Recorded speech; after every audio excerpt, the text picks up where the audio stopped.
Iya, saya ke Ibu Siti Nadia Tarmizi terlebih dahulu. Ibu Siti Nadia, tadi kita sempat membahas terkait dengan karantina, begitu ya, yang dikatakan memang apakah karantina ini benar-benar efektif begitu untuk menekan pandemi di Indonesia?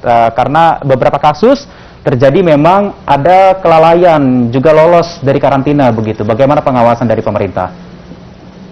Ya, tentunya kita tahu bahwa aturan-aturan dan ketentuan-ketentuan ini kan sudah sesuai ya dengan respon kita untuk melakukan pengetatan-pengetatan di pintu masuk negara. Tetapi karena mungkin ada oknum-oknum yang kemudian memanfaatkan situasi. Nah, ini tentunya kita tahu ini adalah bagian daripada pengawasan untuk khususnya Satgas yang berada di bandara ya, yang menjadi tugas dan fungsinya untuk melaksanakan karantina. Jadi kita berharap bahwa hal-hal ini tidak terjadi lagi ya, karena mengingat bahwa resiko yang akan tentunya berakibat kepada masyarakat yang lebih luas. Baik, terkait dengan PTM yang sudah digelar 100% di Jakarta, pengawasan dari Kemenkes sendiri ada, Ibu Siti Nadia? Ya, artinya pelaksanaan pengawasan ini kita lakukan berjenjang ya dengan melalui dinas kesehatan di provinsi dan kabupaten kota. Kita tahu bahwa pelaksanaan PTM yang mungkin hari ini sudah mulai 100% ini berdasarkan SKB 4 Menteri ya, dan kita tahu bahwa pelaksanaannya pun berdasarkan kriteria level daripada PPKM, selain itu cakupan vaksinasi untuk guru dan tenaga pendidik dan juga cakupan vaksinasi pada lansia. Nah, kita tahu juga PTM ini juga masih terbatas ya, misalnya artinya maksimum hanya 6 jam ya, dan kegiatan-kegiatan ekstrakurikuler lainnya itu tidak diadakan ya. Baik, Ibu Mas Dalina, terkait dengan PTM yang sudah digelar 100% di Jakarta, apa masukan dari epidemiolog terkait dengan ini? Apakah memang hanya vaksin satu boleh, ataukah memang harus vaksin full baru bisa digelar PTM seharusnya? Iya, jadi kita menyambut baik sebenarnya pelaksanaan PTM kan sudah diuji coba, kemudian juga pelaksanaannya sudah sejak September sebenarnya. Oke, ada klaster-klaster kecil-kecil yang masih bisa dikendalikan oleh teman-teman di lapangan, dan itu merupakan bagian dinamika dari pandemi itu sendiri. Terkait dengan masukan kami untuk PTM tatap muka ini, ada beberapa yang menjadi pertanyaan masyarakat.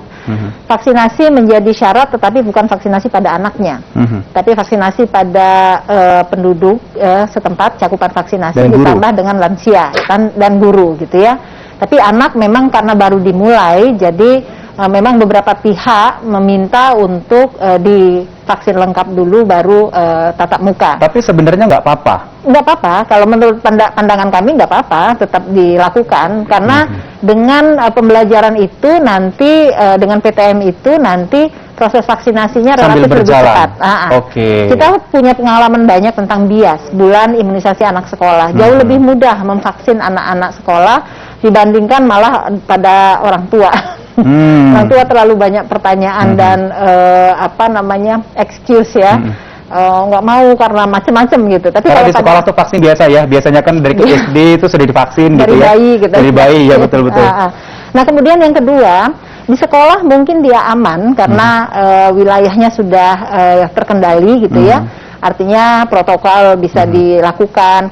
Tapi pulang sekolah ini yang jadi persoalan kita. Kadang-kadang anak-anak kita ini masih mau main-main gitu.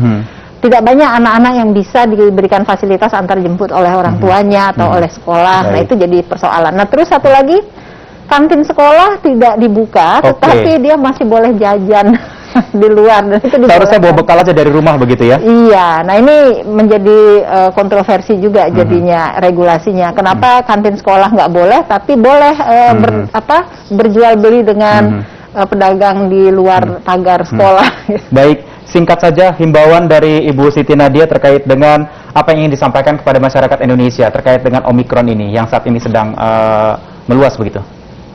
Ya, walaupun situasi terus membaik ya, tapi kita harus tetap waspada, tidak perlu panik ya.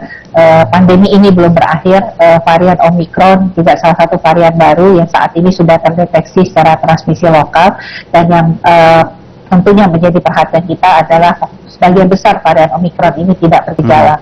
Oleh karena itu, disiplin protokol kesehatan, jangan pernah kendor, lakukan vaksinasi kalau kita belum mendapatkan vaksinasi, dan pastikan kita menggunakan Peduli Lindungi untuk memudahkan kita dalam melakukan nanti kalau kemudian ada kasus dan untuk melaksanakan testing dan tracing.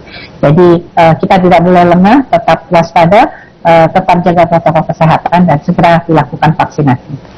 Baik, terima kasih Ibu Siti Nadia Tarmizi, juru bicara vaksinasi COVID-19 dari Kementerian Kesehatan yang telah bergabung bersama kami melalui via Zoom.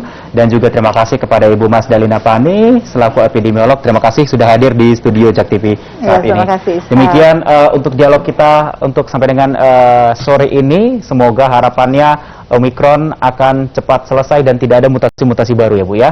Dan pemirsa, untuk mencegah penularan COVID-19 selalu pakai masker dan cepatlah vaksin. Masker terbukti menekan resiko penularan hingga 80% dan vaksinasi meminimalisir resiko kematian hingga 73%. Untuk itu ayo pakai masker dan ayo cepat vaksin, karena masker dan vaksin adalah dua sejoli pasangan serasi masa pandemi yang menjaga kita tetap sehat dan bahagia. Tetaplah bersama kami di Newsroom.